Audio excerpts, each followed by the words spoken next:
On this week's show, get ready to feel the real power of love. That's right, we're talking Back to the Future Part 2. I'm Neff Knowles. I'm Laura Medeiros. I'm Roddy Guzman. And I'm Megan Swain. And this is Good with Numbers?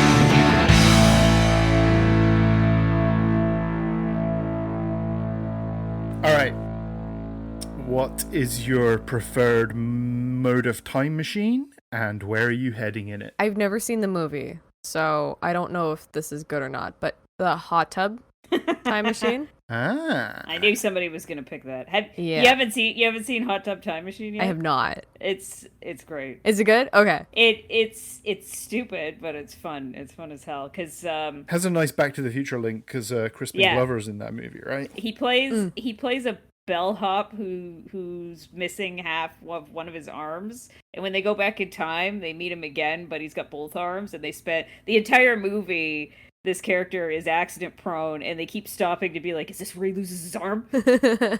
Yeah, it's you know what, the sequel, foe. Haven't seen the sequel. Is it any good? Yeah, that's a fucking episode and a half. That one. Oh, really? Shit. Really? Yeah, it fucking sucks. No.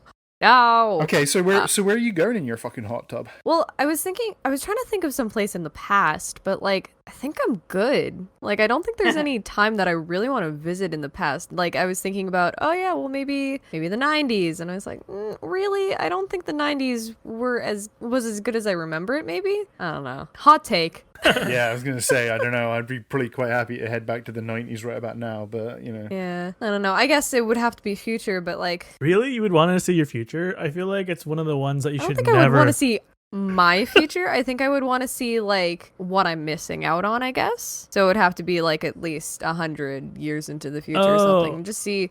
But my thing is like, what if we've fucked everything up and then dinosaurs are back? That doesn't sound like we fucked everything up. That sounds awesome. I was gonna say, wait a second. I think I've just unlocked where I'm going. Anywhere that has dinosaurs. Okay, Cretaceous period for Laura then. How about you guys? Absolutely. Have you not seen Jurassic Park? That sounds dangerous. I will be dead where I love, inside a dinosaur somewhere, probably. I don't know. Like, part of me didn't realize it had to be one that existed already. No, it doesn't. No, dude, totally it doesn't. Just whatever you want. Time machines don't exist. Just putting it out there. Putting it out there. I just thought a hot tub was relaxing, and I need to be relaxed in order to go be eaten by dinosaurs. So I was like thinking like super logical, and I was like, I want my time machine to be like a spacesuit, and then I want to see if I could go back to the actual Big Bang and see if it's real. And then I don't know. Part of it was going dangerous. Like I could like create a new religion. No. Oh. But I'm like, that sounds dangerous. Roddy's using his time travel powers to meddle. I feel like that's the beginning of a villain story. My time traveling device of choice would be the Chronojon from Day of the Tentacle. And, okay. And I would go back to ancient times to the Library of Alexandria, and because I'm a huge dork, I would try to pirate. I would pirate all those fucking books, man. I would scan them all of them. Hell yeah. And also, I mean, the Chronojon is also a toilet, and because it would be in the times before, flushable toilets, I would also have the option of pooping into a time vortex. Nice. Ooh. Okay, so that kind of like ties in with what my mode of fucking transport would be if I had a time machine, because I was watching Back to the Future and I was thinking, if this thing wasn't shaped like a DeLorean, they would have a lot less problems. So you've got to go inconspicuous. There's no point in having like a Doctor Who or Bill and Ted style phone box. Yeah. Because if you rock up in, the early BCs, people are going to be like, what the fuck is this thing? So I figured a bathtub. Yeah. Okay. I'm European. I like taking a bath, but also bathtub inconspicuous as fuck. So like one of the ones with the little feet, like a porcelain one. Yeah. Oh yeah. No, I want it to be a nice bathtub. I want it to be like a roll top bathtub. Mm-hmm, mm-hmm. To argue for the sake of arguing. But like, it's still gonna be suspicious depending on where you land. Like, what happens if your bathtub somehow comes into the middle of a market? A random man naked in his bath? That's still a little bit surprising. Whoa. Brody, at what point did I say I was naked in this scenario?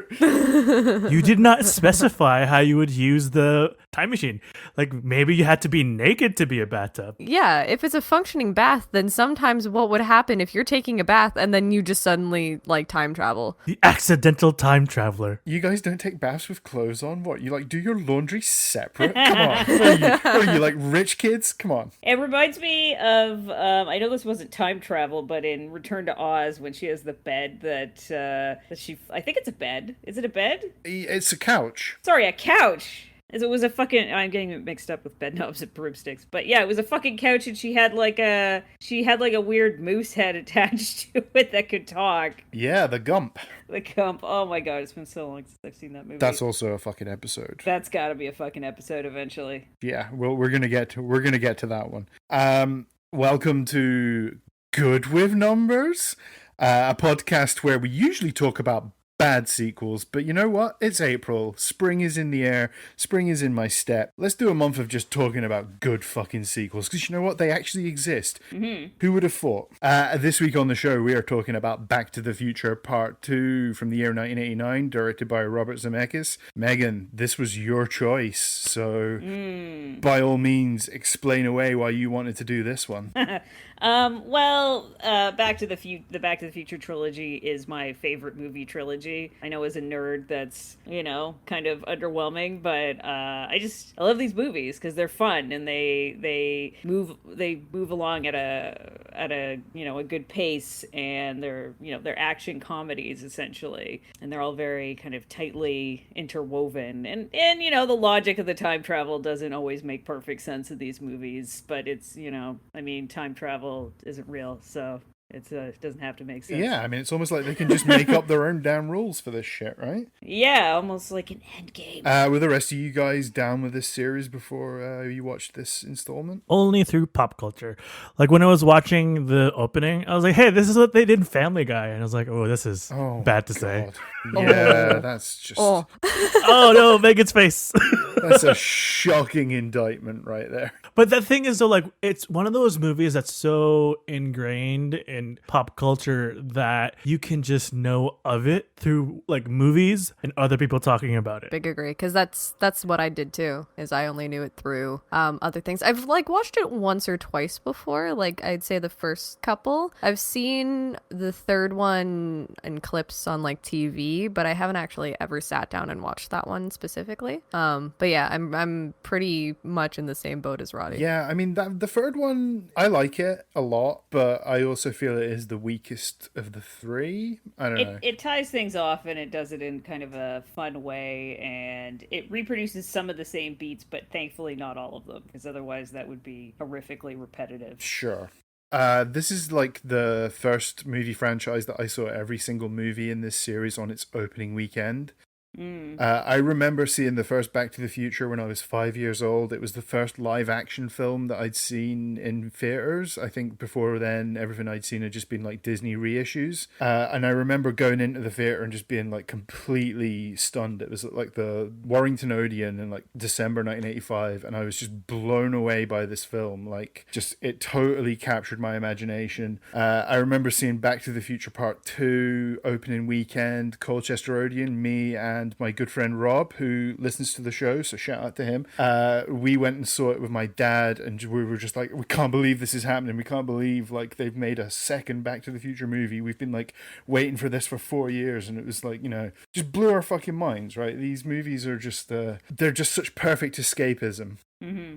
Especially that first one. I think I said it at the end of last week's show, but I think the first one is probably, for me personally, as perfect as movies can get. In terms of if I had to just pick one movie to watch for the rest of my days, it would probably just be Back to the Future, and I'd probably be quite content with that. Really? Yeah, I think so. I'm not saying it's my favorite movie, because having a favorite movie is a futile exercise when there are so many fucking movies out there. Yeah. But if I just had to pick one, if it was like a Desert Island Discs scenario, it would probably be that movie. Honestly, I didn't picture that. But now that you've said it, like, yeah, no, I could see that.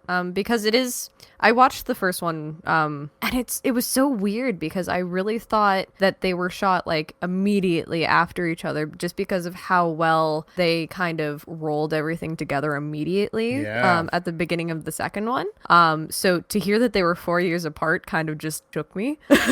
Yeah. So one and two were 4 years apart, but then two and three were shot back to back. They were the first movie sequels to ever be shot back to back. That makes so much sense. Yeah. I don't know if it was just because I was watching it on Prime or whatnot, but they showed like a little clip of what 3 was with the Western. Was that actually a part of the movie? That was in theaters when the movie came out. Huh. And I remember us sitting there at the end of Back to the Future Part 2, and then this trailer appearing for the third movie, and we couldn't believe what we were seeing. We were like, wait a minute, they already made a third one? We thought it was like a spoof trailer that they'd made. Yeah. And then 6 months later, Back to the Future 3 comes out, and we were like, holy shit, that's all stuff from the fucking movie. This is all, they literally made both of these films concurrently at the same time, which was just unheard of at the time. Yeah, no, I think that was really smart, especially, like I said, how the first rolled into the second. So then for the second to roll into the 3 immediately, that was wild. Yeah, I mean, when they shot the first one, that thing at the end where, something's got to be done about your kids, that was just a one-off joke. And then then the studio was like, oh, we got to do a sequel. And so Bob and Bob were like, oh, fuck. Yeah, and we're going to talk about Bob and Bob a lot. But the Bob and Bob that we're referring to are Robert Zemeckis, the director of these movies, and Bob Gale, the screenwriter of these films. Yeah. We don't need to do like a deep dive on the first Back to the Future. I mean, there are other better podcasts have done that. But suffice to say, it was huge. I think it made like 250 million when it came out in the summer of '85. Massive comedy hit, eclipsed like Ghostbusters as the highest grossing comedy of all time. And like you say, it just became part of like the pop culture lexicon very quickly. And then, so it took them 4 years to get around to doing this. And to its credit, they don't just rehash the beats of the first film. I mean, it would have been super easy to just have Marty go to a different period in time, get stuck there, and then have to rehash the same plot points of the first movie. No, this movie is so much fucking smarter than that. Yeah. And look, I don't think Back to the Future Part 2 is perfect. I think there are issues with it. I think it's kind of messy in places. But in terms of like doing something different with your sequel, it's kind of on point. Yeah, it rode that fine line of the welcoming people back while also introducing something new, which is, as we all know, very difficult to do. Yeah, absolutely. I was going to say it has like 1.5 million visual jokes and gags going on in every possible frame. Yeah, I mean, we'll get into it, but the production design on this movie is so good.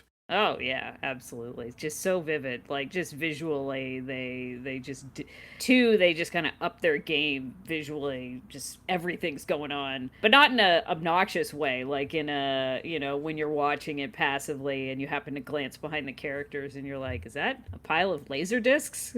Yeah. In an alleyway.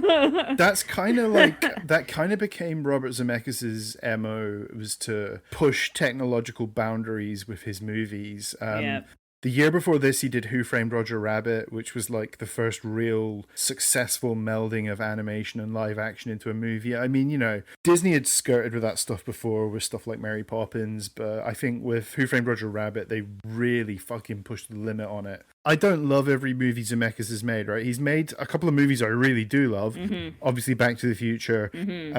Death Becomes Her, I think, is fucking great. A classic. Yeah. Yeah, it is. But he also made probably my least favorite movie of all time, Forrest Gump, a film that I fucking detest. And and then kind of he wandered into just doing purely animated features for a while in the 2000s. He did Beowulf and A Christmas Carol, Jesus. and those movies aren't great. No, he kind of, I don't know, he hews towards like popcorn movies. Yeah, he did that remake of The Witches that came out last Oh, year, yeah. which, Yeah. again, kind of, I wasn't really into it. Maybe it's because I really like the Nick Rogue one, but I don't know. It's one of the ones that never needed to happen, and it happened. Yeah, and I just kind of think Anne Hathaway is just a poor substitute for Angelica Houston in that movie. But, It's hard to compete with Angelica Houston. Yeah, she's great in that film. Should we do the box office for this? Sure. Please. So this opened on the 22nd of November 1989, which was a Wednesday, just in time for Thanksgiving weekend. It did 27 million over the Friday to Sunday part of the weekend, which is pretty good, and it had already racked up 43 million in its first 5 days. It actually only went on to make 118 million, which is about half of what the first one did, which I think is down to the fact that it wasn't as well received at the time. I think people found it quite dark and quite Derivative. well, I think it was confusing. I mean, I think people found the plot fairly tough to follow, Yeah. right? Yeah. And the third one made even less. I don't think the third one even broke 100 million. So I guess, laws of diminishing returns were in action there. Number 2 that weekend was Harlem Nights, starring Eddie Murphy and Richard Pryor, who were 2 of my heroes growing up. This is Eddie Murphy's first film as a director. Possibly his only film as a director, actually. It's like a year after coming to America, and weirdly, I didn't even know this was in the chart, but I actually rewatched Harlem Nights last week. It kind of popped up on my Amazon feed when I was just scrolling through looking for something to watch. Hadn't seen it in 20 years. It's not great. It's really violent, it's really mean-spirited, and it's not that funny, considering the amount of funny people that are in it. Yeah, well, what are you going to do, Number 3 that weekend was the movie that started the whole Disney revival that dominates the landscape today, The Little Mermaid. Woo! Cute. Yeah, Disney had been churning out flop after flop for most of the 70s and 80s, and this was the one that kind of turned stuff around for them. Then they proceeded to churn out blockbusters for the next 5 years while they burned out their animators, essentially. It was like Atlantis that kind of was a downfall, or I think when it stopped getting. No. Yeah, I mean Atlantis was the first big flop that they'd had in 10 years, I think. No, I love Atlantis. It's well loved. It turned into a cult film though. I've never seen it. It's so good. But also has Michael J. Fox in the lead. There you go. Boom. Tie it back in. That's right. I forgot. What, Milo Yes. is Michael J. Fox? Wild. I was not ready for that. Number 4 that weekend was Look Who's Talking. I kind of feel like we already Look Who's talked about that one enough. It was in its 7th week at that point, and it was already close to $100 million. So Wow, okay. yeah. Number 5 was Steel Magnolias, a movie I have not seen and do not particularly care to either. I have watched that. I know Julia Roberts buys the farm in that movie. That's about it. That's all I got on that one. It's if you like the melodrama. Cool. It's a stacked cast though. I think it's Sally Fields. Took me a while. Sally Field, yeah. Yeah, Sally Field. Got Olympia Dukakis from Look Who's Talking as well. I don't know. I never saw it. It passed me by of no consequence. There are no other sequels in this box office chart, but we have got a lot of animal-themed movies kicking around this top 10. Oh, really? We got Old Dogs Go to Heaven at number 6. Oh, some Don Bluth action when he was still in his prime. Love it. Y'all know the sad story about Old Dogs Go to Heaven, right? What about it? About the little girl that voiced the main character in that movie was murdered shortly before it came out. I didn't know that. Yeah, she was murdered by her father. It's really fucking horrible. I think and I've heard depressing. about that, actually. Yeah, it's a really sad story. Holy shit. Number 7, we have Prancer. Oh, God, that's a tearjerker of a movie. Never saw it. Is it about Santa Claus? It's about reindeer, right? It's about reindeer. Yeah. It's about this little girl whose mother has recently passed away, so her father is kind of struggling with loss of his wife, figuring out how to raise 2 kids on his own, and she's kind of left to her own devices, and she stumbles across this reindeer, and she becomes convinced that it's Prancer and that it's one of Santa's reindeer, and she starts taking care of it, it. And at first the dad disapproves, and then the town kind of starts rallying around her a little bit. And like the story is essentially about grief and community, but with a little bit of magic thrown in. Like it kind of leaves things ambiguous at the end, but it is really fucking intense. That top 10 is like All Dogs Go to Heaven, Steel Magnolia. Oh, hold up. We ain't done yet. Yeah. This is all very, very sad. What's going on in the 89? Probably a lot. At number 9, we've got Jean-Jacques Annaud's The Bear. Anybody want to take a guess what that movie's about? Is it about saving a bear from death, or is it about... No, it's just about a bear. Okay. Aw. Nice. You know, a bear, a predator. Oh. And speaking of predators, we've got Woody Allen's Crimes and Misdemeanors hanging on in there at number 10, but we don't need to talk about that. What a segue. I'm still thinking about the bear. All right, let's get into this movie. And you know what? It just feels so weird to not say, let's get into this shit show. Yeah.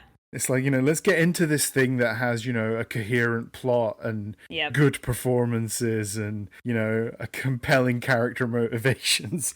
Yeah. Okay, so straight away we get those chimes of Alan Silvestri's score, and it just sends a shiver down my spine hearing it. Oh yeah, the score for this movie just slaps. We open up with the closing scene of Back to the Future, but this isn't the closing scene of Back to the Future because they had to reshoot the whole damn thing Oh, yeah. because Claudia Wells, the actress that played Jennifer in the first movie, wasn't available to make this sequel. I think her dad was sick and she dropped out of movies to go look after him. Didn't she get pregnant or something? No, I think it was her mom that was like sick okay. with cancer. Oh, that okay, sucks. that's it. Yeah.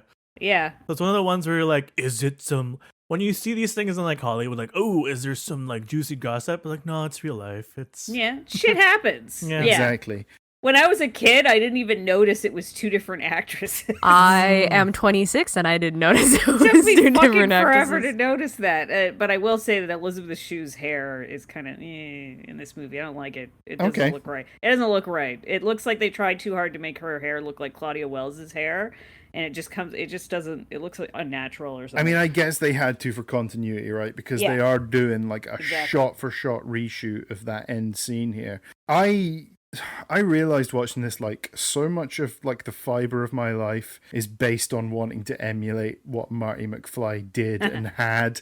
Like, I really wanted this Toyota pickup that he's got in his garage at the start of this movie. That was like my dream car as a kid. I learned to skate because of fucking Marty McFly in this movie. I learned to play guitar because of Marty McFly in this movie. Aww. I went back in time and nearly banged my mom like Marty McFly in this movie. As someone who had to watch the first one to catch up, that was a bit to get through. Because I didn't realize how hard they went with like the attraction from the mom's part. Yeah. I thought it would be like a weird joke. You get past it, but like, oh no, this is an ongoing thread. Well, yeah, that's she becomes infatuated with him instead of his dad, and then it threatens to destroy his family. I mean, I feel like back then that is a big subversion to do. I mean, look, this entire series is a psychologist's wet dream. Right? It's like, Yes. there's so much to pick apart here. I mean, straight away we're just thrown right into it. Doc shows up in the DeLorean and we get the whole something's got to be done about your kids thing, and then we're straight off into the clouds. Oh man, you know what? This is a period movie at this point, so they're off to 2015 to go and deal with Marty's kids.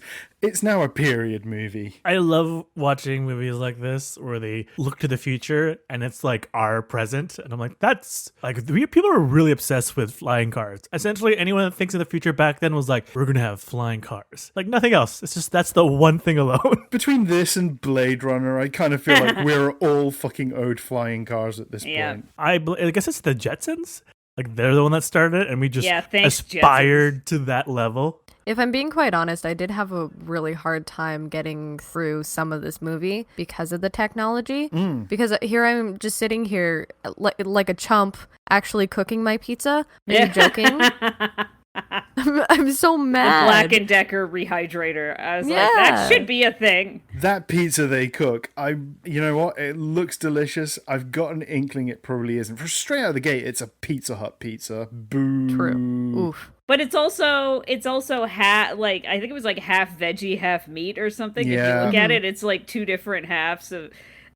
You can't even buy frozen pizzas like that now. Like It's steaming and she just picks it up with her hand. Like it's not hot or anything like that. And it was already pre-cut. And just- yeah. man. That's the future of 2015. Hot pizza that is not hot to the touch. But it's also going to be wet pizza, right? Yes. Because it's like rehydrating it. What if you just put it on the wrong setting? You're going to end up with some real sloppy fucking pizza there. I don't know. Yeah, Yeah. you gotta make sure that they understand it's level 4. I went to go call my boyfriend today with my car, and I have some ridiculous nickname for him. It's Beaker. Okay. So I'm like, call Beaker, and it's, do you want to call Beaker? And I'm, yes, and it's yay. So the fact that my car says yay is probably like my favorite thing about it, about technology saying things back to me or understanding things. Yeah. But man, if you say the wrong thing to that Black & Decker, it's not happening. And also the fax machines everywhere in the house. Excuse me? they really seem to think that fax machines were going to become important. She was in the closet, wasn't she? And there was a fax. Oh yeah, there was a fax machine in the closet. What's the practicality of having a fax machine in your fucking closet? I don't know. God. Seems a little excessive. Truly, what did I miss out on being able to fax people some nonsense words like you're fired just everywhere all over the house? As somebody that used to work in a job that was very reliant on fax machines, yeah, I didn't miss much. If you ask anyone in this generation to fax, like myself, I don't know how. I wouldn't know how either. I have no idea. It used to be a skill that you needed. I mean, not really. You put the paper in the machine, you dial the number, and you press the button. That's all there was to it. That's very complicated. That's really not that complicated, dude. PC load letter. What the fuck does that mean? Yeah, I don't know. The DeLorean. Oh, Yep. it's such a fucking cool looking car. It's Cool and highly impractical. Like the most. absolutely. This car was made for the movies and literally nothing else because it's just. Was so it ever like a fucking real terrible. car that people tried to drive? It wasn't a case of it was a real car people tried to drive. It was a real car people did drive. I grew up in the 80s. Yep. And infrequently we would see these things on the fucking road, man. And you'd be like, oh my God, has it got a flux capacitor in it? No, but no. Yeah. Yeah, they're the epitome of like weird 80s design with those fucking scissor doors and shit. I mean, I don't know. The douchey guy in The Wedding Singer has one. Oh I God, that's think. right. Yeah. He does, doesn't he? Oh God, I gotta watch that movie again because it's a mid '90s take on the '80s. I fucking love that. I think that was kind of like the first movie to like probably poke fun at the 80s as well, and it does it It did pretty a good. well. It did a pretty good job. Yeah. Would you rather drive a DeLorean or Batmobile? Sorry. Which one? Which Batmobile? Yeah, wait, yeah, man. Oh. You gotta be more specific there. The coolest one? I don't know what that is. The one from the Adam West. Dark Knight Rises, maybe? I mean, fucking the Tim Burton Batmobile is my Batmobile, so Everyone after the Tim Burton Batmobile was very impractical and not quite roadworthy for regular driving. yeah, no, I'd rather drive the Batmobile than a DeLorean. Now I have a wish list for all of us to each get our famous like movie car and just like all of us go driving.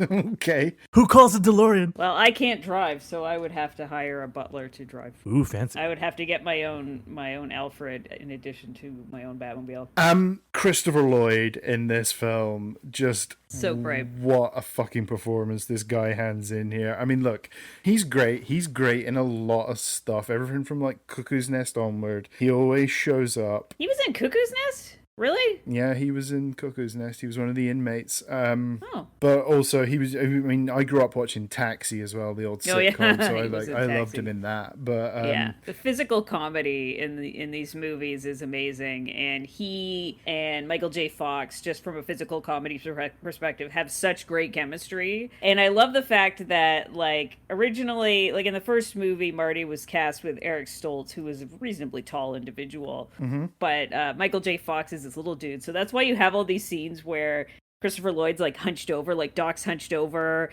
and they're rarely standing face to face, like in the foreground, because they were constantly like, there's so many scenes where they're running back and forth from the foreground to the background. One is in the foreground, one is in the background, and then they switch places because it kind of disguises the vast height difference between the two of them, and also it just looks funny because Doc is just constantly like hunched over and running around. yeah, it almost becomes like a character trait for him, right? Oh It's, yeah. he has such like a great manic energy. He's like just Yes. rattling off these Oh, lines. God, yes. He's just so good. Like the gag about that he had like the fucking surgery to make himself look younger, and he like peels off this face mask and looks exactly the fucking same. It's just such a good. I mean, the sight gags in this film are just amazing. Well, that was because in the first movie, his 1985 makeup made him look kind of crinkly. Yeah. So that there would be a difference between 1985 him and 1955 him. And then in the second movie, they decided that they had an excuse to dispense with that so that Christopher Lloyd wouldn't have to do extra makeup. So he could just play both parts with a slightly different wig or whatever. I love that when they get to 2015, Doc just like kits Marty out with these Freds. He's got these self-lacing Nikes.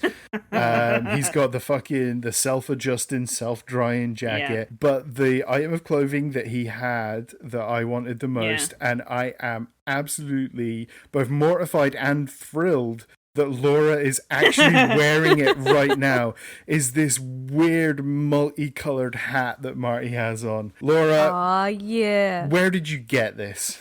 Universal Studios, BB. I need to go all the way to Florida to get this hat. Come on. Yes. No, I actually got this for Cohen while I was there.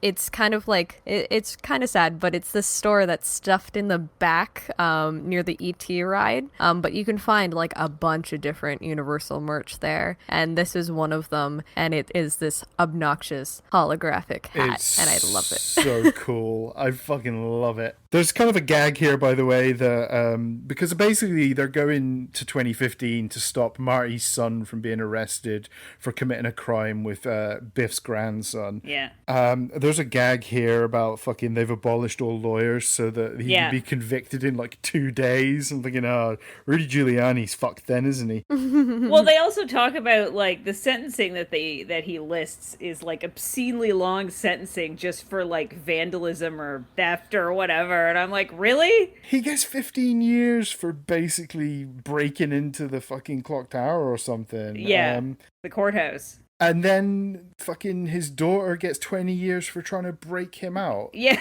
I mean, why was she trying to do that anyway? They don't appear to be that close in any scenes that we see them in. Yeah. And B, 20 years for that? Come on. It's the future. It's 2015. Yeah, and it's also funny that, and I know this is because this whole angle with Marty's kids is purely because of what they said in the last scene of the first movie. So it's kind of cheeseball because it goes completely against Doc's other values about respecting the timeline and all this kind of shit. But Doc, for whatever reason, becomes extremely convinced that they need to change this one event. Yeah, they didn't really lean into that too much. Well, I was going to say, it makes me wonder if in his first trip to the future, he accidentally fucked something up and then he needed Marty to help him fix it.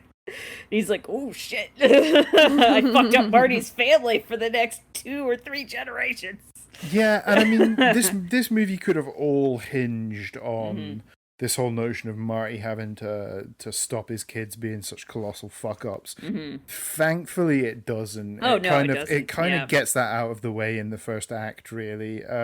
But you know, and we do spend enough time in 2015 to make it just seem like so fucking wild. We've got the hoverboards, the flying cars. A gag that I never noticed in this movie that I only noticed watching this weekend, and that's testament to how good the sight gags are, is that the courthouse is now just a mall, which I thought was kind of funny. They're referring to it as the courthouse mall, which is like a play on words, right? Because like a shopping mall and a political mall architecturally are supposed to be 2 different things, but in this case they've made one resemble the other. Oh, that's very smart. I think it's kind of a visual pun. We also get the Jaws 19 gag, which is, you know. Yep, directed by Max Spielberg, who was, I don't know, 4 when this came out.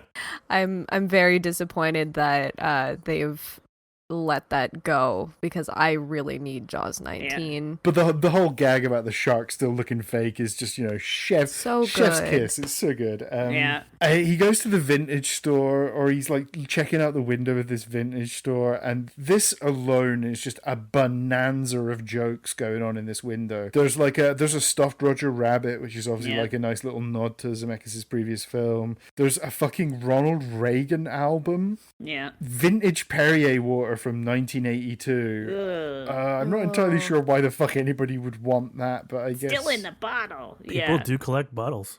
There's multiple signs that say, do your thing, but not on me. I don't know if that's a quote from a set of lyrics or... Maybe. It must be... Maybe it's... I tried to Google it. I couldn't find anything. I don't know if it's an inside joke with the filmmakers or... I don't know. There's another sign that I had to freeze frame it to see what it says, but it says, stamp out old age, smoke, which I thought was pretty funny. That is Wow. dark.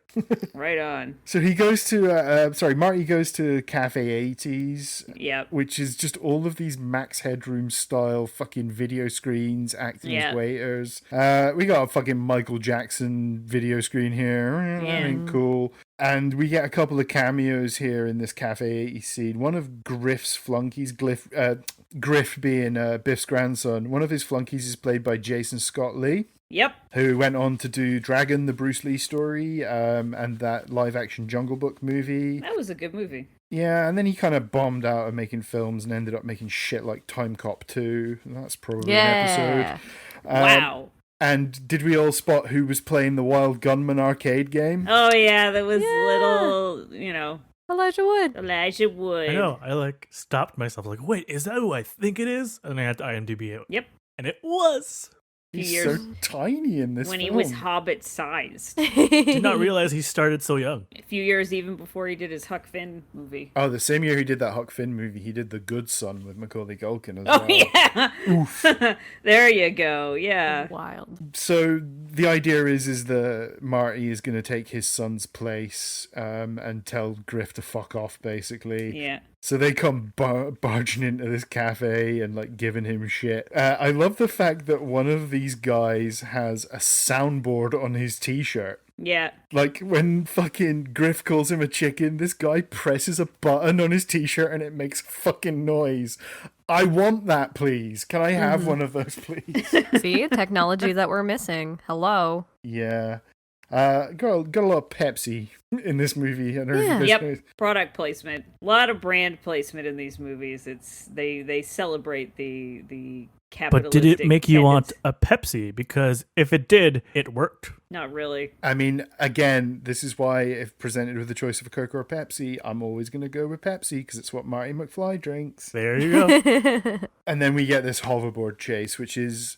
essentially a rehash of the skateboard chase around the town square from the first movie, but The hoverboards. on fucking hoverboards. Oh, baby, did I want one of these bad boys when I was a kid. Wasn't there a thing that people were actively searching for it to be a thing? The problem is that one of the directors in, I don't know, it might have been Spielberg actually, I don't know, one of the directors or producers in the featurette that was made at the time said, oh, well, this was a real thing, but parental groups were against it because it was too dangerous. Bullshit. Mattel didn't want to make, so and the Bob and Bob apologized profusely for this in the director's commentary. They're like, oh god, we wish that hadn't fucking happened, because Mattel got lots of letters, they got lots of letters, everybody got lots of letters of people being like, how come hoverboards aren't a thing? I want to buy a hoverboard.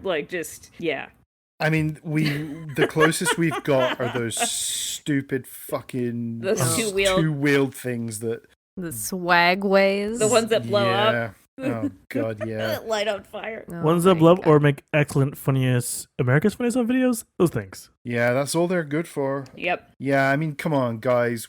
We can figure out a lot of shit. We got to Mars. Let's get a fucking hoverboard going, please. Come on. You know what? If Elon Musk stopped blowing up rockets on launch pads and just focused all his energies on developing an actual hoverboard, Yeah. I would fucking respect that. Yeah, I mean, look, Papa Elon, I know you listen to the show.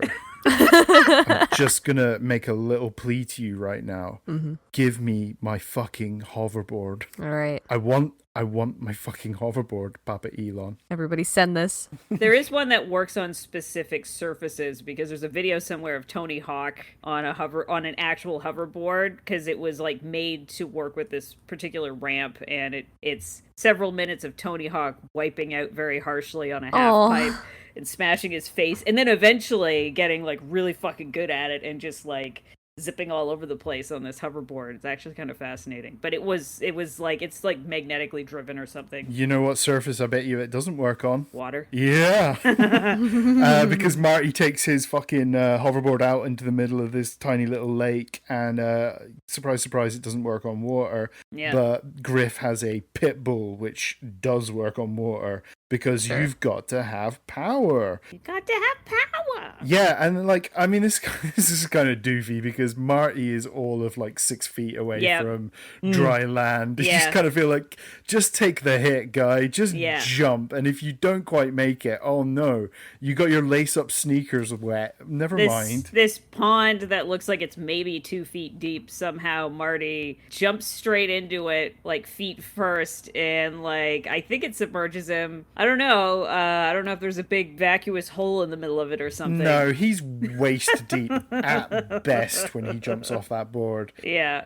And then Griff and his cronies all go clattering into the courthouse in quite a spectacular fashion. And Marty's about to return the hoverboard to the little girl, and she's got a pit bull now, so like, he can I keep got a pit bull now. Can't imagine that hoverboard's going to come in useful later on. But it does. Oh, yeah. So he goes back to the vintage store. Another great sight gag. It actually, inside the store there's a thing called Instant Infant, which appears to be some kind of like grow your own baby kit. What? Yeah, I don't know what the fuck's going on there. And that's in the vintage store? There's a poster for it on the wall, yeah. Wow, the early 2000s were a trip. Is this before or after we go back to the alleyway and the cops are fighting? I think it's before, because he buys Grey Sports Almanac. Right, yeah. Little caveat about this almanac. This thing claims to have every sporting result across many sports from 1950 to 2000. Yeah. And it's like literally the size of a magazine. Like 100 pages. Fuck off. No fucking way. It looks like a TV guide. That's what I was about to say. Is I like the idea it's a little TV guide, and then it's just like this. That kind of information would require several tomes of encyclopedias, probably. 50 years of sporting events? Come on. Yeah, but it had to be short enough to get mixed up with a smutty pocket magazine. Oh, with Ooh La La? Ooh La La. Yeah. Mm-hmm. Yeah, so he picks up this Gray's Almanac with the idea that he's going to make some money. I mean, solid fucking plan, guy. Yeah. Yeah, old Biff sees them. They're reading a copy of USA Today where the headline changes. Yeah. I also noticed there's a Queen Diana headline on this USA Today. Oops. Oh. Yeah. Old Biff is like, oh, I haven't seen a flying DeLorean in 30 years. Because he had seen them drive away at the beginning of the movie. Oh, that's right, yeah. So it's a reference back to the fact that he remembers that. So, like, just going back to the Gray's Almanac thing, are you telling me you guys wouldn't use a time machine for financial gain? Oh, I absolutely would. I watched too many movies that showed the karma. I know it's probably not going to happen, but man, movies really ingrain themselves in you. Like that guy in Hot Tub Time Machine that goes back in time and then proceeds to invent literally fucking everything that he can think of. He invents Google and calls it Lugal. Yeah.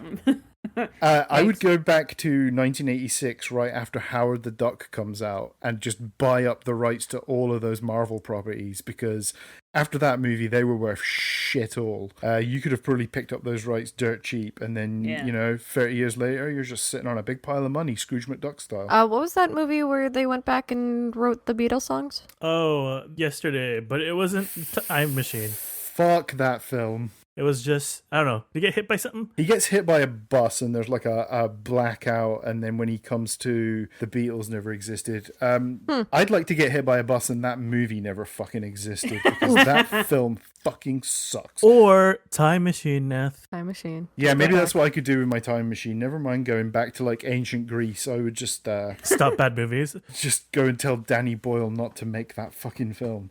Jennifer gets pinched by the cops while she's asleep in the alleyway because they knocked her out, because even though they brought her along, they realized that, you know, she doesn't actually need to be Yeah, here. they kind of like sideline her that much. Like even the first movie, it's like, I gotta go to my grandma's or mom's. Yeah, she's not terribly important to either plot. No. And like the irony is that Doc is like, "Oh, I got Einstein out of his cryogenic kennel." Yeah. Meanwhile, they've tranked her and tossed her in a pile of garbage. I'm like, could you not have made alternate arrangements somehow? I mean, Never. look, this dog gets treated very well in these films, because Good. right at the end of the movie, and we're skipping right to the end of the movie, but Marty makes some comment about that means Einstein's okay, and I'm like, yeah, damn right. You better check in on your dog. Top priority. In Back to the Future 3, the dog can fucking read. I don't know why. Nobody comments on this. Like, Copernicus starts whimpering at a gravestone, and I'm like, can that dog read that gravestone? This is a thought that's been torturing me for decades. Yeah, smart What's up fucking with dog? what's up with Copernicus? But yeah, they it's because of the ending of the first movie, Jennifer's there, and then Doc makes some stupid bullshit like, "Oh, she saw the time machine," and it's like, Yeah. what was your alternative? Was to shoot her, or Yeah. were you afraid she was going to tell the government about your time machine? What exactly were you afraid was going to happen? Because especially since it's a time machine, they could come back at the moment after they left. She would only be standing there for like, what, 2 minutes? Yeah, I mean, you can explain that away very easily, I'm sure. Right? She'd be standing there for like 2 minutes going, the fuck was that? Pew! And then they're back. Like, it doesn't seem that but I don't know. So these cops take her to what they assume is her current home, and we get to see basically the 2015 idea of a smart home. Yeah. You know what? It ain't that far removed from what we're living in these days. Yeah. We've got fucking lots of screens on the TV that Marty Jr. is watching. He's watching like 8 different channels. Not terribly different. Yeah, none of them playing anything interesting. So, you know, that's not that different from TV. People today, when people are always double screening when they're watching TV now. They got I do that. I got my iPad out, or people got their phone out while they're watching TV, or they got their computer. I mean, picture-in-picture exists, so Yep. you know. I forgot about that setting. Yeah, I mean that's because nobody ever fucking uses it. One of these screens is displaying a commercial for something called the Headlight Tit. I don't know what the fuck that's Sorry? meant to be. Yeah. I have no idea. I don't know. Cute. It's just headlights? It's like a bra with headlights in. I don't know. I'm not entirely sure what the practicality of that is, but I'm sure whoever came up with the list of stuff on those screens was just having the time of their life. we also get Michael J. Fox playing his own daughter here. I can live without this. It's just a little too much, I think. Michael J. Fox was not comfortable when he was playing this role, obviously. Yeah, Like, it was, I don't know. Yeah, doesn't really hold up. Didn't hold up then, doesn't hold up now. Yeah, so we get like a snapshot of like what the McFly family is in 2015. Yep. They're all kind of slobs, but you know, we get a replacement for Crispin Glover here. Some dude upside down in like a traction belt. Obviously, Crispin Glover had issues with Bob Zemeckis and Steven Spielberg, and just flat out refused to do this sequel. Yeah, he wanted a lot more money than they were willing to give him in the second movie. And also, he was just difficult to work with in the first movie, I guess. That doesn't surprise me in the slightest. I mean, he's an interesting dude, but Yeah. he's a Lauren to himself. That guy. He's really good at playing creepy fellas. Oh God, yeah. Talking He's about just got that vibe. Thin Man or something? Charlie's Angels. Yeah. In Charlie's Yeah. Angels, yeah, he's super creepy in that one. And then we find out that Marty has been fired from his job for some kind of like nefarious shit that he's up to. Yeah. We get a fucking cameo from Flea from the Red Hot Chili Yep. Peppers here. One of my least favorite bands of all time, but okay. We get introduced to the bully that is in Marty's, orbit, and that is, what is his name in the... Needles. Needles. Where did Needles come from? Sorry. We don't really get a lot of background on this dude. He's just some dude that Marty went to high school with, presumably. I mean, he's in the third movie, and it transpires that he was he was the reason that Marty got into an auto wreck and ruined his hand, and therefore couldn't play guitar properly anymore. Which brings up some weird questions about why Marty would be willing to go along with anything Needles is proposing, as opposed to Marty being like, ruined my life. I guess that's just like the domineering influence of a bully, right? You know? Yeah, I guess. And we get a whole sequence of Back to the Future style exposition, aka, oh, you remember how blah blah blah, and Marty, ever since he was in the accident with the Rolls Royce, and then info dump, which. Like, Bob and Bob even said they regretted doing that sort of exposition in the first movie, and then they went and fucking did it again in the second movie. I'm like, you guys, come on. I mean, it gets it across. Yeah, sure, but it's a little clunky. Yes. Yes. I like the fact that when he's on this video call with Needles, we're just getting all this like Facebook style information about him, about like his kids' names and where he took a vacation and shit. It's like look, speaking on the clunkiness, I guess a part of me was wanting, because in the beginning they set up like, oh no, this could be your future, but then that kind of goes away when Biff enters the picture. What goes away? Well, like, does he still get this future in the future? Like when everything's back to normal? Like, I haven't seen the third one. Will his future still be this future where they're all kind of like, where he's lame? Well, you're just gonna have to watch the third one now, aren't you? Because this does come back around in a circle, Roddy. They do tie this up at the end of the third one. This whole Needles. I will say that was the only thing with this movie that I did not enjoy, is I don't like sitting through something and then like, what? I have to watch more? Tell me now. Yeah, I must admit that like I kind of struggled when it came to the first chunk of the movie, just because of the whole future part. Marty's lame. Jennifer finds out, and then they do nothing with that. It was a little frustrating. It felt as though I sat through that part for no reason.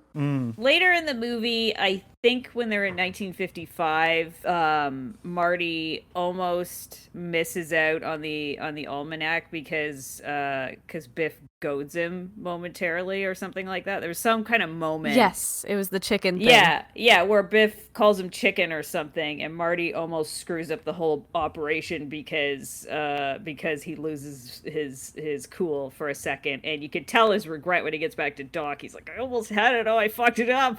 It up, and the Doc's like, whatever, get in the car. This whole thing about him being called Chicken doesn't really feature in the first movie at all. It kind of feels like they shoehorn it in here just to give him some kind of Achilles heel. Yeah. He's a hothead. He's different from his dad in that instead of being fearful, he overcompensates by being a hothead. Yeah. Anyway, they managed to get Jennifer out of there, and they head back to 1985, but not before Biff has stolen the time machine and gone back, but we'll get to that in a minute. Yep. They go back to 1985, leave Jennifer on the porch of this house, and like Marty doesn't notice the fucking wrecked automobile in her front yard, or the fact that his neighborhood has become like some kind of fucking demilitarized zone. I don't know. He's a very focused kid. I have to back up for a second, because when the family's sitting around the table in 2015, Marty Jr. puts on these viewing glasses, and he was like, I'm gonna watch the Atrocity Channel. Yeah. I wrote that down. I was like, what? That scene was actually kind of fun, just because I want to be able to say like, yeah, I want to do that. I want to be able to say like things I want, and then there's someone that just magically comes to me. They just have their own pot of fruit growing above the kitchen. Yes, okay, that was kind of cool too. Why don't I have that? See, everyone wants fruit. Self-delivering fruit. Where's that? I mean, you can get fruit delivered, man. Places will do that. Not in my ceiling. Hovering towards me. There we go. Yeah. I guess. Our world is too fucked up for anybody to market like I mean, you can get smart grow like garden pots or whatever that help monitor it, but like you'd think that'd be more of a thing, but that would undermine the just the global production of groceries, I guess. I don't know. Is that what happened when they go back to 1985? The fruit? No, wait. I'm messing with the timeline. Never mind. Well, you should have learned don't mess with the timeline. Yeah. Anyway, back to Hellscape. Yeah, they're in this fucking hell 1985 now. There's like fucking flipped cop cars all over the place. Yep. There's just like wild dogs running amok, and it takes Marty a hell of a long time to realize that something's up here. I'm just like, come on, kid. And we also get a little cameo. He's in the first movie from James Tolkan from Problem Child 2, playing Mr. Strickland. He doesn't have explosive diarrhea in this movie, thankfully. No. Hill Valley's kind of just become Atlantic City, basically. Yeah, and like he goes to go to his own house, and we get the first glimpse of a black family in Hill Valley, and I guess they're using it to illustrate that the neighborhood has gone downhill. I don't know exactly what they were doing with that, but I mean, yeah, you can read it that way, definitely. It's not a great look. Yeah. I don't know. Hill Valley had a black mayor at this point. We had Mayor Goldie Wilson. So... Oh, yeah, that's right. Yeah, Goldie Wilson. Yeah, there's a subtext of it. Because in the first movie, it was Marty McFly that was the one that pushed him to become mayor. I was like, it's like I said, it's 80s movie.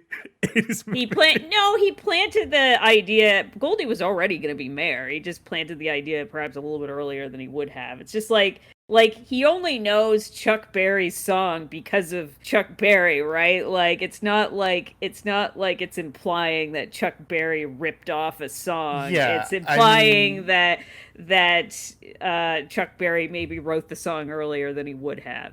The timey-wiminess of time travel. You definitely could read that ending of Back to the Future 1 where he's playing the fucking Chuck Berry song as being that white men gave fucking rock and roll to black men, but maybe, but because then you're getting into a bootstrap paradox. Yeah, pretty much. Who wrote Beethoven's Fifth? And I mean, look, we all know that white people stole rock and roll. It's I don't think anybody's ever going to fucking try and deny that. Because record companies realized that the music was good, but that they were hesitant to try to sell black artists, so they would get white artists to do covers of the black artists and then make the music popular. It's like Chuck D said, Elvis is a hero at most, but he don't mean shit to me. Anyway, fair enough.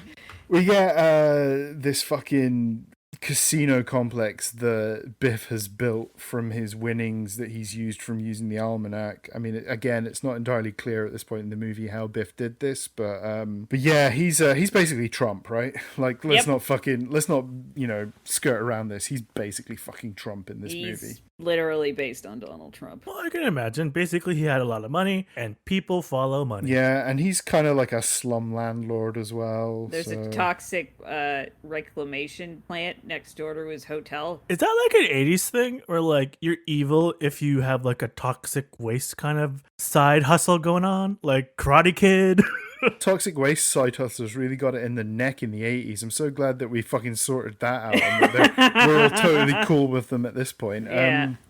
Also, we get Billy Zane here. Billy Zane, not just Billy Zane, but Billy Zane in a cowboy hat. Come on. He's in the first movie, but this one, I guess, is like older Billy Zane, so they had to like age him up a little bit, so they gave him like a beer gut and a 10-gallon hat. He looks amazing. There we go. Yeah. It's like the eyebrows. He is rocking what I'm calling the summer of 2021 Neff look. A gut and a fucking Stetson. So Marty gets punched the fuck out by these guys. He wakes up, and we do this whole thing like from the first movie where Marty thinks this may be a dream, and he's talking to his mother. Yeah. And then the lights come on, and it's 1985 Lorraine. Played by Leah Thompson, not given a whole lot of stuff to do in this movie compared to how great she is in the first one, but that's okay. Yeah. Stop staring at your mom's tits, Marty. Kind of hard not to. I mean, they're massive, absurd-looking things. I don't blame him if he was looking. They're headlight tits. Yeah, maybe that's where the headlight bra comes from. She doesn't seem terribly pleased to have them either, so. No, I guess not. And then we come face to face with 1985 Biff. Mm-hmm. All right. MVP of this movie is Tom Wilson as Biff. Oh, yeah. Tom Wilson's great. He's playing like 4 different iterations of this character or Mm-hmm. various family members of this character throughout. He straddles the line between being kind of like the buffoon and legitimately menacing really well in this film. And I kind of feel like I wish Tom Wilson was in more stuff. He's good. He was in Freaks and Geeks. He played like the gym teacher in Freaks and Geeks. He's in The Heat. He plays the police captain in The Heat. Yeah.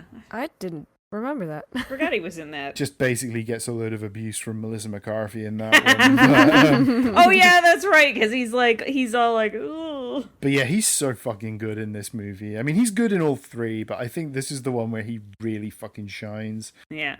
We get this reveal that George McFly is dead, which is super fucking grim. And this is when this movie kind of really veers into taking some dark turns, Yep. right? It is, as Marty would put it, heavy. Yeah. Oh yeah. We get a nice little bit of foreshadowing here where Biff is watching some Clint Eastwood western, where he has the bulletproof vest on underneath his poncho, which is kind of cool. That's gonna come back in the 3rd movie. Wait, are we getting to wait, did I miss it? The reveal is like kind of that Darth Vader, like, Marty McFly, I am your father kind of thing, right? Was I watching that wrong?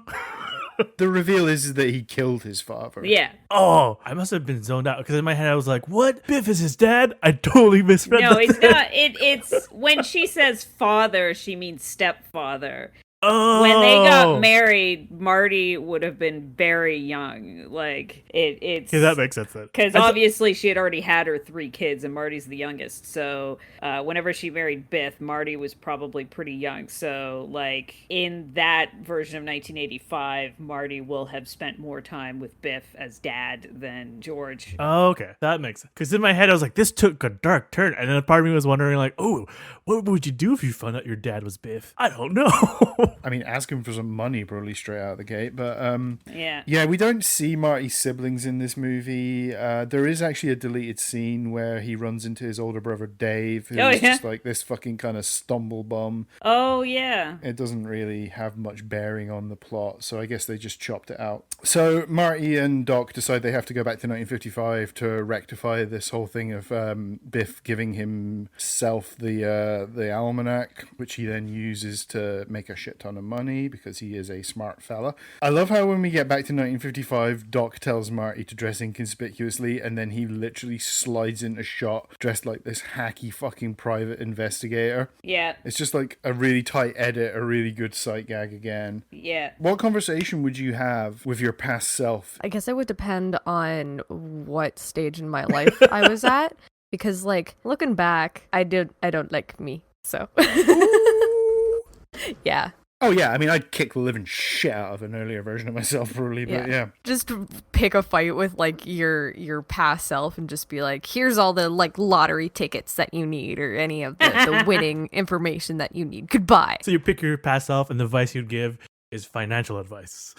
Always. There you Because go. honestly, okay, let's just get serious for a second. But like all my mistakes are mine. Right? Like I'm proud of where I came from. Like I've learned many things by being an idiot, and you know, sometimes that's running in a puddle drunk with your friends downtown shoeless. You know what I mean? Hey, that wasn't a mistake. That was awesome.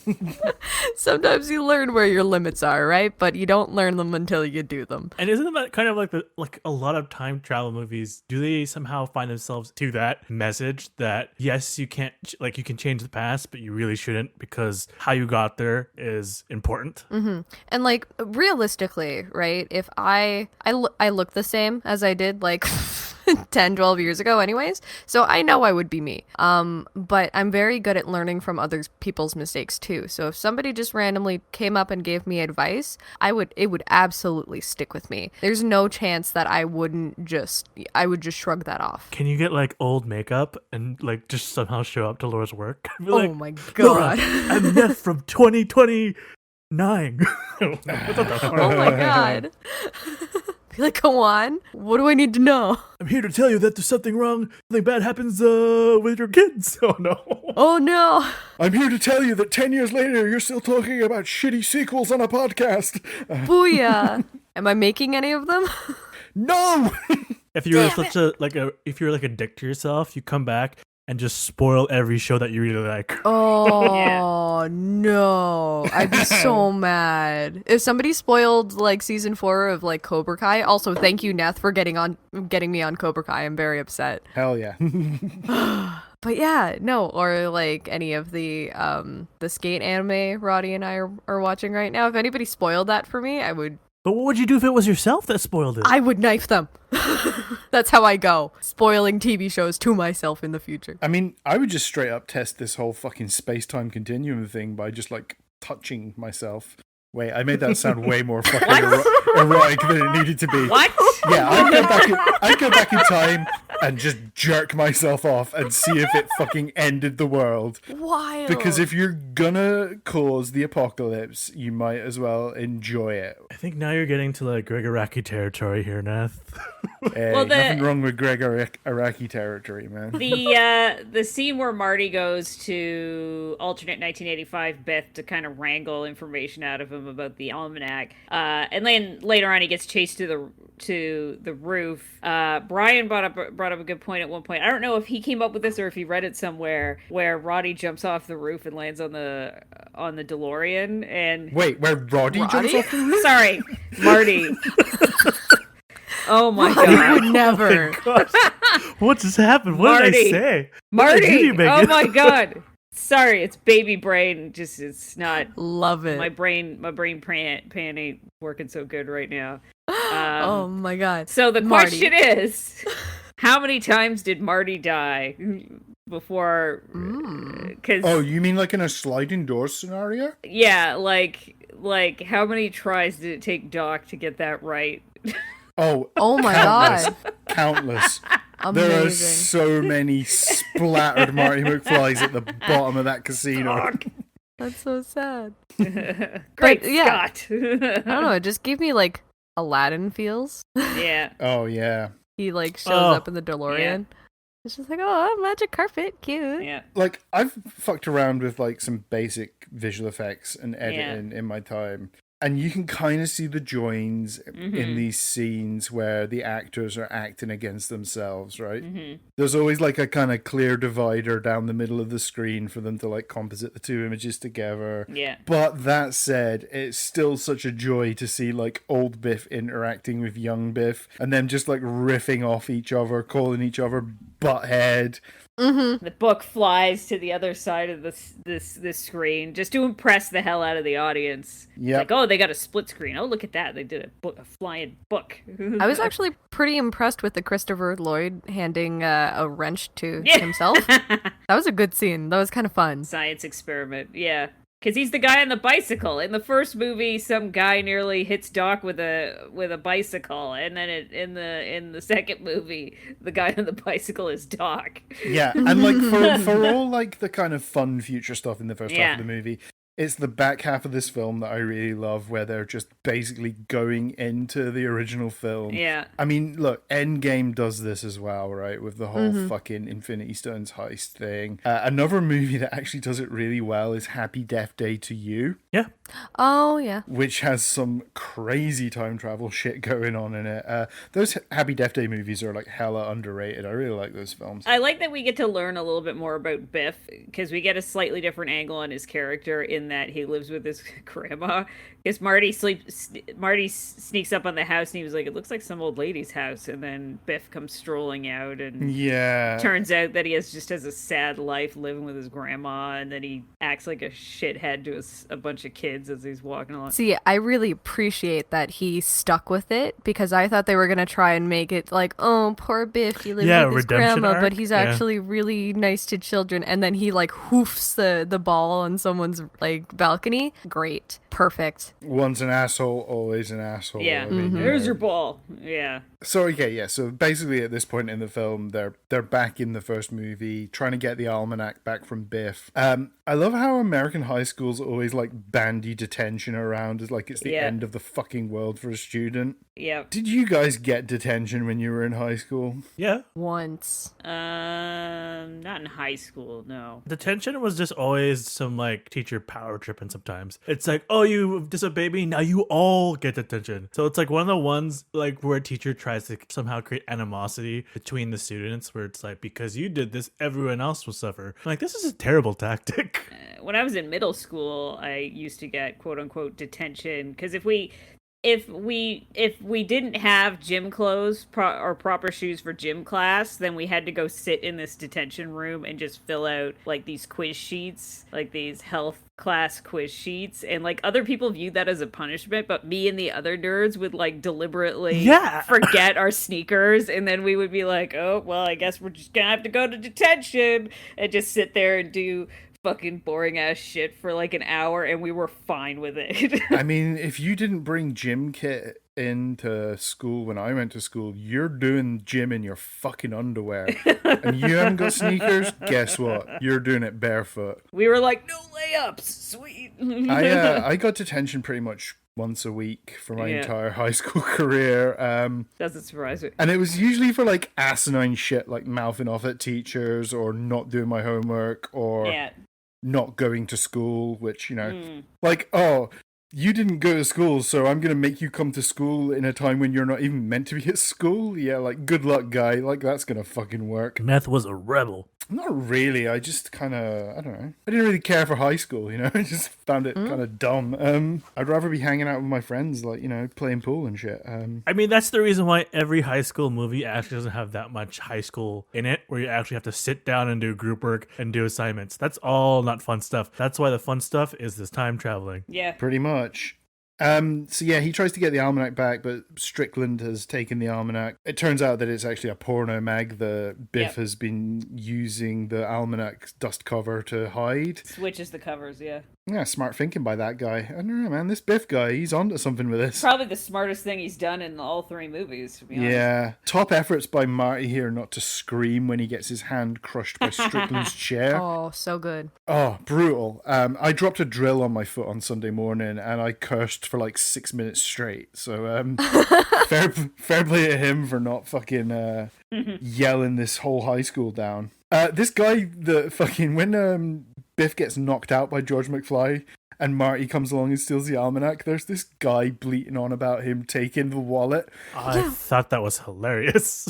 Yeah, I made a note about that because like I think he took his wallet. He says it like 4 fucking He times. took your wallet. Yeah, it's Wesley Mann. He's a character actor who shows up in a bunch of stuff. He's in But I'm a Cheerleader. He's one of the one of the gay guys running the alternate like fly by night support group or whatever. And he's been in a bunch of other shit. Familiar. He's been in a Now I bunch of other recognize his shit. face. He's Yeah. uncredited. It's funny because he's like credited as CPR guy instead of wallet guy. Like I found that kind of funny when I was looking at the IMDb page. I'm like, he says the word wallet like 5 times. I mean, I wonder how often this guy just gets people coming up to him and saying that. It's for me, it's like honestly one of my favorite scenes because it's just so absurd. Yeah, I love this bit because in the first movie, Marty arrives on scene just as George has decked Biff. But in this instance, because at first he's like, I don't know where Biff is, and then he looks out the window and he's like, oh shit, that's where Biff is. And then he runs there just in time to see his dad deck Biff. And this time he gets to actually get a full view of like, and he's just the perfect moment there. Where Marty's like just so, you know, you can just see the emotion in his face where he's just having this moment like, yeah, awesome, you know. He's a proud little boy. Not a proud boy, a proud little Yeah, boy. There's a difference. it's still a good moment, even though again it's like the punch scene in the first movie is just iconic. It gives me it just it makes my hair stand on end every time because it's so iconic for people standing up to bullies. It's perfect. Also, like, I just really love the recreation of all the scenes. Like, they did that really well where it looks, and you can see George getting his hand pulled behind his back. Like, it was almost 1-to-1. Like, I absolutely believe that was the same shot. They just shot it, like, at a different angle. They cut in stuff from the first movie and cut it with, like, a body double. That was actually a point of contention for Crispin Glover because there was, like, a fight with the studio because they didn't really credit or pay Crispin Glover for that, and they felt like the amount that they used should have. I mean, he has a point, right? They are using his image and his likeness. Yeah, so basically we're back at the dance at this point, and it looks like Marty's little performance on stage is about to be interrupted by Biff's heavies, so alternative Marty has to kind of stop him. You want to talk about little nerd facts? Okay, here's a little nerd fact for you. Marty is playing this Gibson ES-345 in this scene when he's on stage. That guitar was not produced until 1958. So how the fuck did he get his hands? How did Marvin Berry and his band? Yeah, this is that irked me as a guitar nerd, but okay. Is there like an entire other movie where Marty McFly is like going back in time and handing out guitars to people to influence the course of music? I thought you said going back and fixing continuity errors. I was like, that's pretty meta. Yeah, maybe. That's pretty much how Back to the Future would be if they made it nowadays. Yeah, you know what? Like I said earlier, it's just nice to watch a movie that has like stakes and consequences and, character motivation. We get this chase scene in the tunnel where Marty's trying to get the book back from Biff's car. And we just get this fucking hoverboard versus 1950s Ford chase. And it's kind of amazing. Because he skulks around outside the school and witnesses his own scene with his parents, his young version of his parents, and then he runs into Biff. I think he almost gets the almanac, I can't remember, and then Biff mouths off to him and he hesitates, and then he gets smashed in the face with the door. Yes, and then Biff takes the book back and kicks him a few times for good measure and then runs away, and then Marty feels like shit, goes back to Doc, and Doc's like, whatever, forget it, get in the car. Which way did he go? And then they start chasing after him in the DeLorean, and somehow Biff doesn't notice that there's a fucking flying car like right on his tail. Like, even if that wasn't squarely in the rear view, you would think that would be something that you would notice. One of the things that I was interested in was the design in the hoverboard, and the fact that the back foot is strapped in, because like if you actually watch a skateboarder, that's Mongo, I think it's called. Yep. Also known as the best character in Shrek 2. Mongo. Yeah. Don't. I had to throw it in there somewhere. Yeah. But no, you didn't. Yes. But from there, like, I just thought it was very interesting to think of how you would balance backwards. Like, it feels as though Marty's gonna fall off that thing, no problem, and yet he's like literally trying to run away from a full ass vehicle. I mean, that's how I learned to skate initially, was by mimicking him doing this Mongo thing of like having his back foot as like being the kind of the domineering foot. I mean, yeah, it's kind of tough, and also that's probably why I nearly cracked several fucking ribs when I started learning to skate. But the stakes, Marty on the hoverboard this time around, the stakes are a lot higher because he's in a tunnel with a fucking car bearing down on him. Biff even gives him a couple of seconds head start. You think Biff's really gonna fucking kill this kid, Fo? Yeah, wait. Yes. Find out. Well, we already You do. Okay. His grown-up version killed with ease. I feel like it's just he's gonna get there faster. We already found out that he's capable of murder. Is young Biff capable of murder? Maybe. I don't know. Well, there was the whole thing where he was going to like have him come across like a oncoming car or whatever. Like, actually, if he actually made impact, he would have died. That itself is like murderous. Like, all his actions are murderous. Yeah. I guess. Yeah. Oh fuck! I never really thought about it like that, but yeah, he's probably gonna kill him in that tunnel. Shit. Yep. Yep, he's driving straight towards him, and it doesn't matter though, because it ends with a repeat of the gag from the first movie where Biff slams his car into a big pile of shit. Yay, manure truck. He's always like, "Oh, I hate manure," as opposed to like the guy that likes manure. What the fuck, guy? I hates manure. Yeah. Yeah, I mean, look, for the most part, all the characters in these movies are making sound logical choices, which is a nice change of pace for us as well. Like, I understand why everybody is doing what they're doing in this film. I'm not really like questioning the logic, you know. Although that said, there is no way Marty is burning this fucking almanac without sneaking at least a couple of looks. Right? Come on. Tears out a page. Just take a page. Keeps Come it. on. Just one page, man. That's all you've got to take, and you'll be set for life. At one point, he suggests landing on Biff, and Doc says he names I can never remember the make of the car. Yeah, and he was like, they'd rip through us like tinfoil. He'd rip through us like tinfoil. And I remember the first time I heard that, turning to somebody and being like, "Is that fucking true?" And they're like, "Oh yeah." I mean, hell yeah. I mean, those cars are like brick shit houses compared to fucking whatever the fuck they were making DeLoreans out of.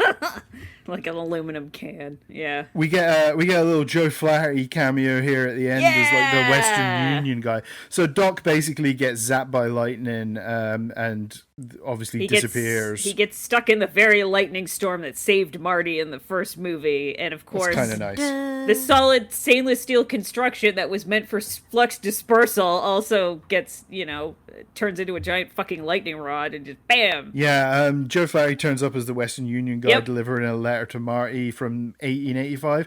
I don't know, surely this would have been like a fucking media event. Yeah. Surely somebody would have cottoned on to this. That, we've had this letter all this time, let's go and find out if there really is somebody waiting for it in 1955. Maybe that's just me thinking in terms of BuzzFeed journalism. Maybe nobody in 1955 gave a shit about this. That's a lot of fucking faith in Western Union, man. Like, I mean, hell yeah. he gives Western Union a letter and expects them to keep it for like 70 years. And he doesn't seem to doubt for a second that this is gonna pan out. He must have thought that Western Union was the most,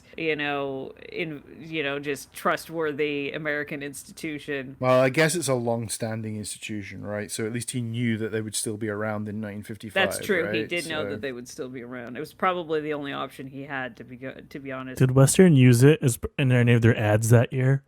Like, was it like a tie?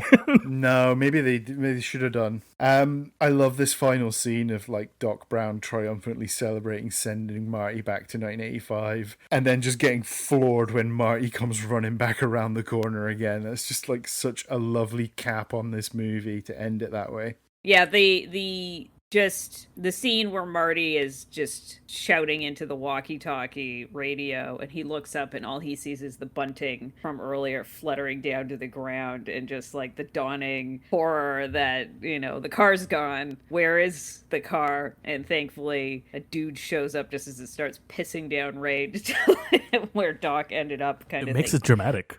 Oh, it's a very dramatic moment. It's just him, like, just the realization, like, oh shit, I am in 1955. There is no time machine right now. There's only one person who can help me, and it's Doc.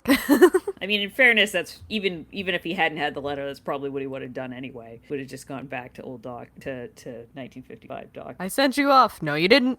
On the way that it ends, because Neth, you watched it like real time when it actually came out in the theaters. Mm-hmm. Did people know in advance? Like, you didn't know, but did others knew that a movie was coming like really quickly, like the third one? I mean, look, I guess if you were reading Variety or whatever back in the 80s, you knew that they were probably filming both of these back to back. I was 9 when this came out. I wasn't reading Variety every fucking day, Well, wasn't this supposed to be one script? Like, both of them supposed to just be the one? No, they wrote them back to back. They were. Yeah, no, I think they always planned for it to be 2 movies. Because I will, like I said before, like when that ending happened, I literally was like, what?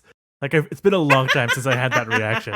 Like the last time I had that reaction was when I was watching Matrix Reloaded, and I'm just like crossing my arms, like, all right, I guess we're gonna end here, aren't we? And now I have to wait for however. I mean, it was only a 6-month wait, right? It wasn't like the end of the world. It gave us all something to look forward to in the summer of '90s. It's different times, definitely. Yeah, it wasn't like when and this is a terrible comparison. When Stephen King published The Dark Tower, The Wastelands, which was the third book in the series, and it ends on them, mouthing off to a sentient train that's about to murder them, and it just cuts off. and then the next one didn't come out for like a decade or something, and just. I was lucky in that when I read The Wastelands, the fourth one had just come out, even though the fourth one's fucking garbage, but whatever. Yeah, and I mean, look, we didn't have the internet around for people to be like griping about fucking, oh, I can't believe they're making us wait for 6 months. We just took it as a given, like, oh shit, okay, we've got that to look forward to. Yay! You know? I guess for me is that I just wasn't expecting it. Yeah. I was not expecting it to be like, oh, I have to continue. I have to go and watch the next film in order to like Get closure. Yeah, the closure. I wanted closure. Yeah, I mean it's kind of like Empire Strikes Back, but not as grim. Because Empire Strikes Back exactly. is like is very much a second act at the end of Empire Strikes Back. It's like everything's at its worst, and it's like, oh. And I'm too young to remember that, but I'm pretty sure people were a lot more angsty about the wait between Empire and Return of the Jedi. Oh yeah, because that was a 3-year gap, right? So because for me it's like say watching Jaws and it ends with the shark still alive. I was like, no. No, I don't know. I mean, like, with Back to the Future, it doesn't really end on a cliffhanger in the first movie, right? It ends on kind of like a sort of a tease of what may be to come, but there's no kind of like guarantee that this is anything we're ever going to see. Yeah. But with this, it was like, it felt like this is the middle part of a trilogy, and therefore it has to kind of have a cliffhanger ending tagged on the end there. Yeah, but the stakes aren't exactly, because it's a comedy action film, right? It's not going to be, not a lot of people are going to get killed off or whatever. Doc's alive.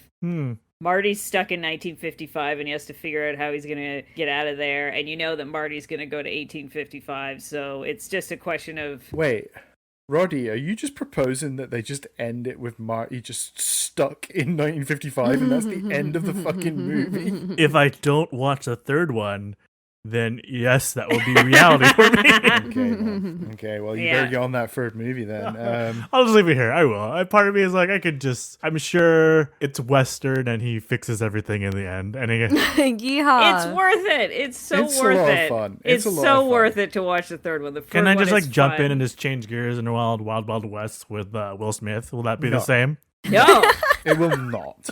Could I somehow just merge those universes and be like, oh, I get the gist? Not that Wild Wild West isn't a fun movie, because it is. It's not a fun movie. It's fucking garbage movie. It's very dumb. No, Back to the Future 3 is fun. It's fun as hell. I'm sorry, I'm fucking reeling from the fact that you just referred to Wild Wild West as a fun movie. It has its great moments. Song.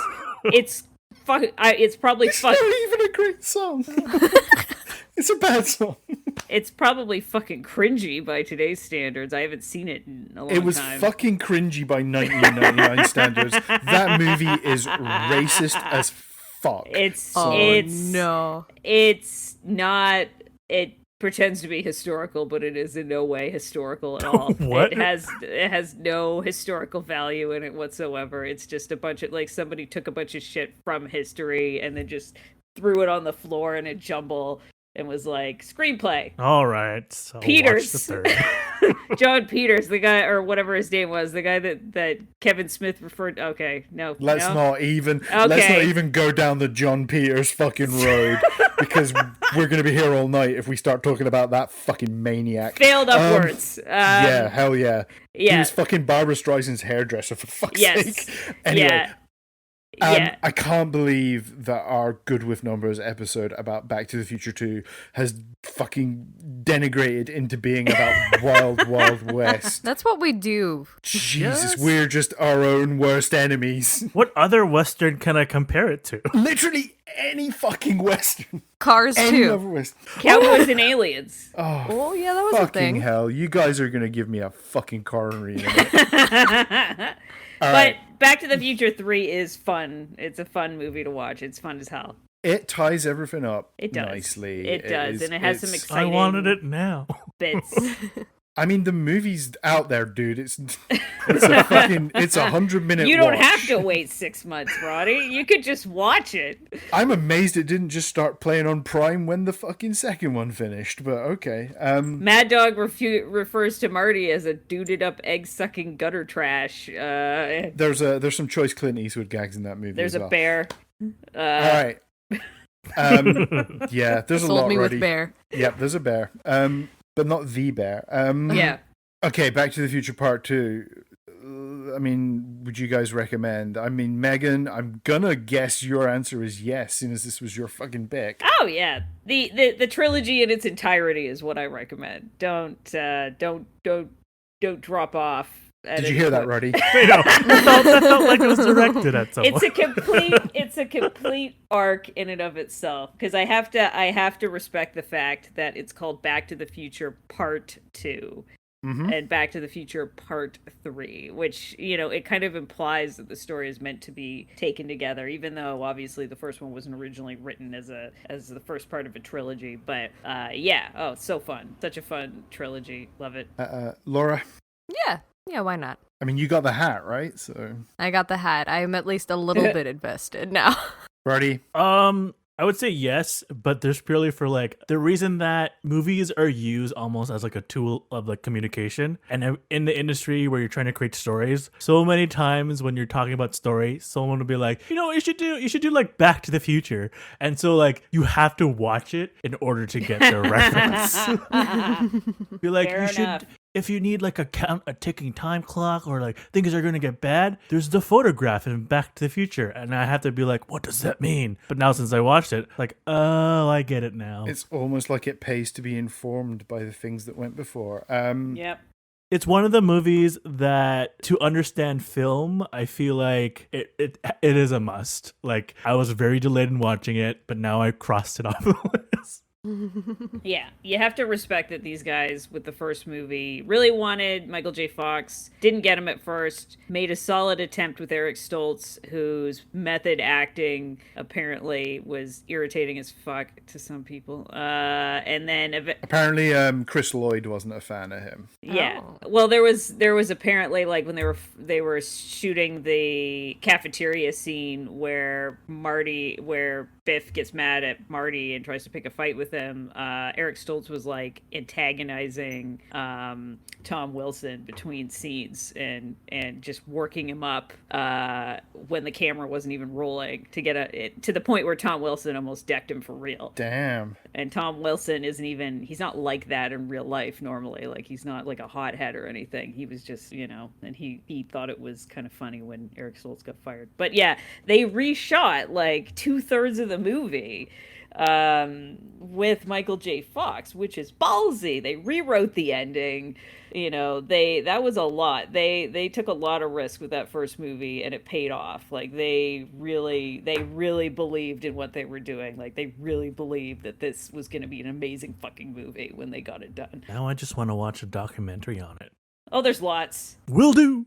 How about you, Neth? What'd you think? I mean, I hated it. No, total recommend from me. This movie is a lot of fun. It's not as good as the first one. No. Nothing's ever gonna be. It's hard to But top. in terms of just, you know, doing something slightly different with your sequel and kind of at least, you know, creating a little bit of plot momentum, it does a really good job. I think the production design is amazing. I think everybody is like giving it their all in this film. There's no like lazy performances from anyone. I'd say a good 90% of the jokes land really well. The visual effects, even today, the visual effects still look pretty great. Yeah, total recommend for me. I dig this movie a lot, and I've seen this movie many fucking times, and I have no qualm about going back and watching it again. Yeah.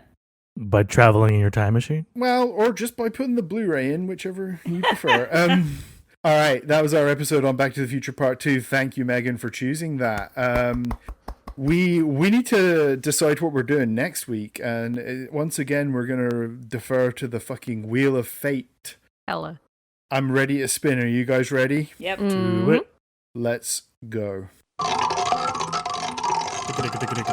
that how it goes? Oh, okay. It's me. Ooh. I guess that means we're sticking with the time traveling, and we are doing Bill and Ted's Bogus Journey. Ah, yeah.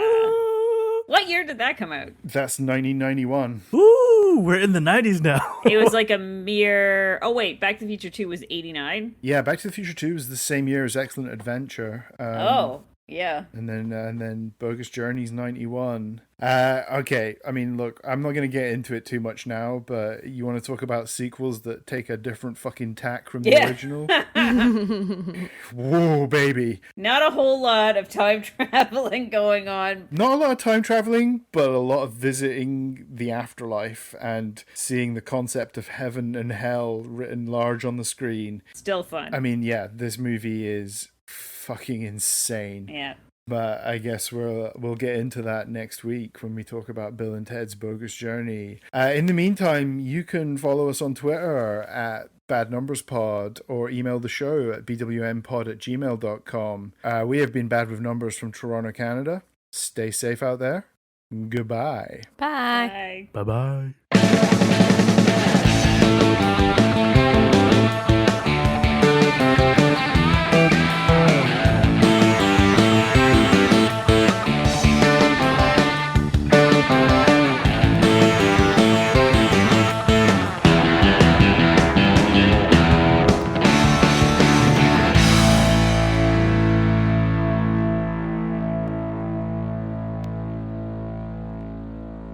Hold it, fellas.